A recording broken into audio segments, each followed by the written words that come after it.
So today class we will starting photoelectric effect. Uh, we will see some definitions and then their diagrams and their mathematical formation. So the photoelectric effect is the phenomena in which the electrons are ejected from a surface of a metal when light is incident on it. These ejected electrons are called photoelectrons, and it is important to note that the emission of photoelectrons and kinetic energy of the ejected photoelectrons is dependent upon the frequency of the light. That means it is totally depends upon the frequency of light that is incident on the metal surface. The process through which the photoelectron ejected from the surface of the metal due to this action, the light is commonly referred as photoemissions. So we have seen that the photoelectric effect, the metals is targeted, um, which electrons are ejected from the surface of metals when light is incident on it.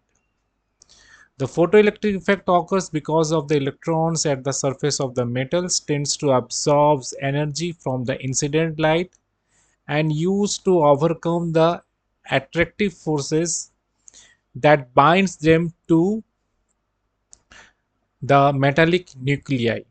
And illustration dealing the emotion. So we have seen the diagram. This is the metal surface. This is the metal surface where incident light is emitting or incident on the metal surface, and then after some time the photoelectrons are electrons, therefore we have negative signs, so photoelectrons are ejected from this metal surface. This whole phenomena is called photoelectric effect. Okay, we have given short form PE, that is photoelectric effect.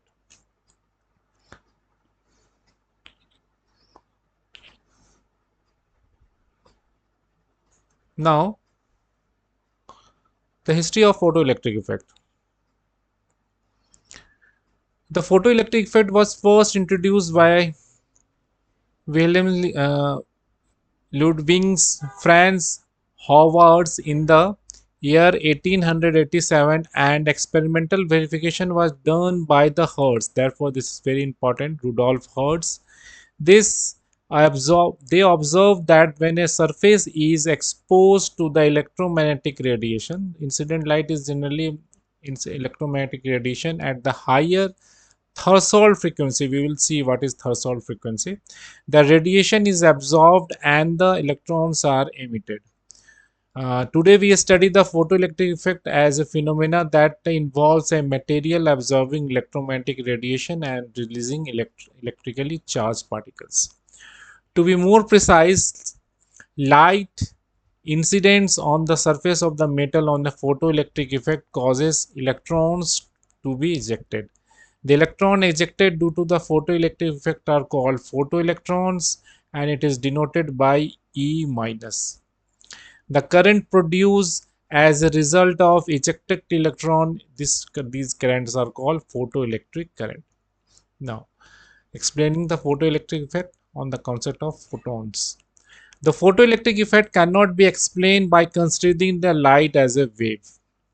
However, this phenomena can be explained by the particle nature of the light. In the later classes, we will see the dual nature of light. Dual nature of light, where light has two natures, that is particle nature as well as wave nature. So particle nature, there are some phenomena which are explained by the wave nature of the light, and there are some phenomena which are explained with the help of particle nature of the light. So light behaves with the dual nature, and this explanation is given by famous scientist de Broglie. We will see the de Broglie wavelength in the upcoming classes. So in which the light can be visualized as a streams of particles,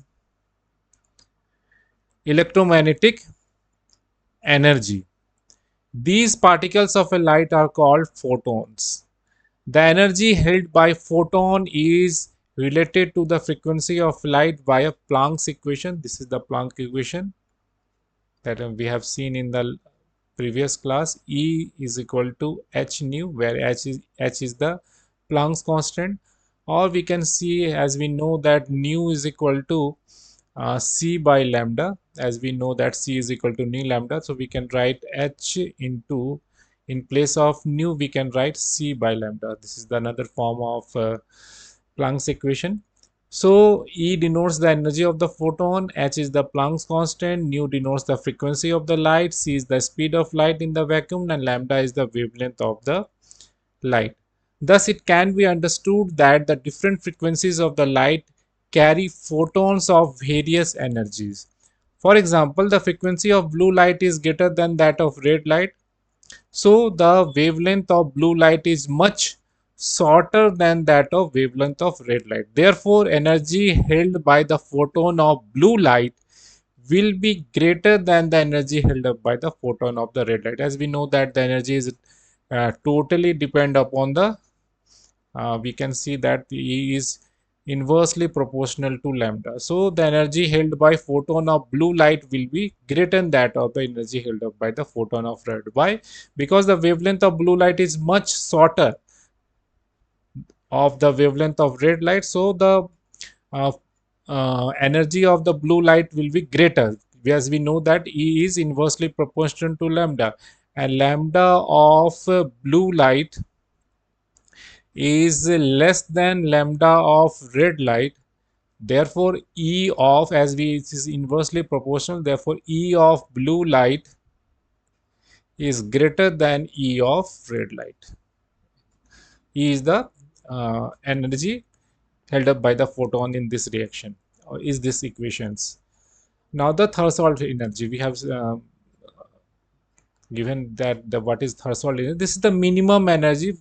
This is the minimum. This is the metal surface and uh, incident light, and there should be bounding of the atoms, and this bounding can be break by certain amount of energy, minimum energy. So this minimum energy which holds all the atoms, electrons and proton binding together, this minimum energy is called threshold energy. So the for the photoelectric effect to occur, the photons are incident on the surface of the metal must carry sufficient energy to overcome the attractive forces that binds the electron to the nuclei of the metals. The minimum amount of energy required to remove the electron from the metal is called the threshold energy, and which is denoted by phi. Denoted by phi. For a photons to possesses energy equal to the threshold energy, its frequency must be equal to the threshold frequency, which is minimum frequency of a light required for the photoelectric effect to occur. The threshold frequency is generally denoted by nu th for threshold, and the associated wavelength called the threshold wavelength is denoted by lambda th.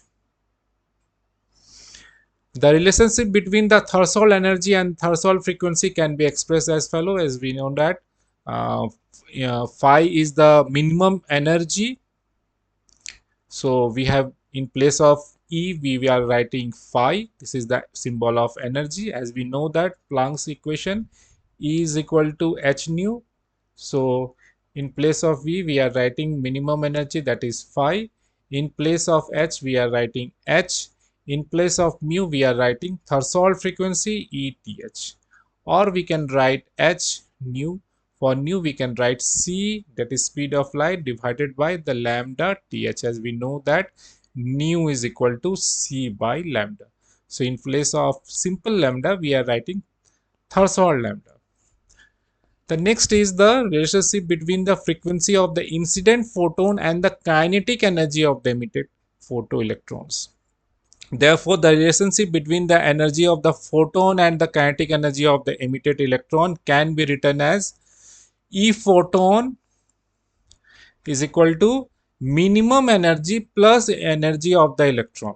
That means total photon is made of minimum energy plus energy of the electron. So E photon is equal to phi plus E electron.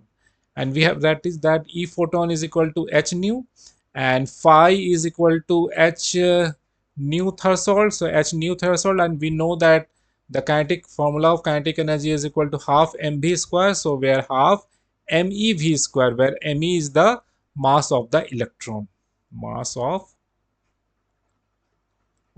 electron. Okay, so we have written E photon denotes the energy of the incident photon, which is equal to the h nu, and phi denotes the threshold energy of the metal surface, which is equal to h nu th. Electrons denote the kinetic energy of the photoelectron, which is equal to half mev square, where m is the mass of the electron, which is equal to 9.1 into, this is 9.1 into, not star, into 10 to the power minus 31 kg. If the energy of the photon is less than that of threshold frequency or energy, there will be no emission. Okay, photons energy should be greater than threshold energy. If this energy this photon energy is less than threshold energy, there will be no emission of photoelectrons, since the attractive force between the nuclei and the electron cannot be overcome. Thus, the photoelectrons effect to be occur, we should have the nu should be less than nu th. If the frequency of the photon is exactly equal to the that means if nu is very less than or less than VTH, no photoelectric effect, no photoelectric effect. Thus, if the frequency of the photon is exactly equal to the threshold frequency, that is nu is equal to, there will be an emission of photoelectron, but the kinetic energy will be equal to the zero. As detailing the details of frequency of the incident light of the energy of the photoelectron is provided below. We have given some diagrams. So this is from first image, this is second image, and this is third image. In the first image, from the first image, the photoelectric effect does not occur. There is no photoelectric effect because nu, that is, this is if we know the visible light or incident light, electromagnetic light, let its frequency is nu, and the threshold frequency always is nu th. So in this case, first case, nu is less than nu th. So photoelectric effect does not occur when the red light strike the metal surface, because the frequency of red light is lower than the threshold frequency of metals. We know that this is red light. The second one is the photoelectric effect occurs when green light strike the metal surface, because photoelectrons are emitted, because here nu is greater than nu th. So photoelectrons effect is taken, and the photoelectric effect also occur when the blue light strikes the metallic surface. However, the kinetic energy of the emitted photoelectrons are much higher, the blue light, than the green light. So we have seen that the kinetic energy is greater. Here kinetic energy is greater, here kinetic energy is less. So blue light gives more photoelectric effect. This is because of blue light has the greater frequency that of green light. So it is important to note that threshold energy varies from metal to metal. This because of the attractive forces that binds the electron to the metals are different to different metals. It also be noted that the photoelectric effect can also be take place in the non-metals, but the threshold frequency of non-metals substance are usually very high. So we have seen in this uh, class about the basics of photoelectric effect. In the next class, we will see the Einstein contribution towards the photoelectric effect, Einstein's equation, properties of photons we will see in the next class, then the principle of photoelectric effect, minimum condition for photoelectric effect to be contributed in the photoelectric effect, and then threshold wavelength, work function of the threshold energy, photoelectric effect formula according to Einstein, and some of the law governing the photoelectric effects. Then we'll see the some experimental studies of photoelectric effect with the help of diagram, and their factors affecting the photoelectric effect. So that's it for the today's class. We will see photoelectric effect and Einstein's model in the next class.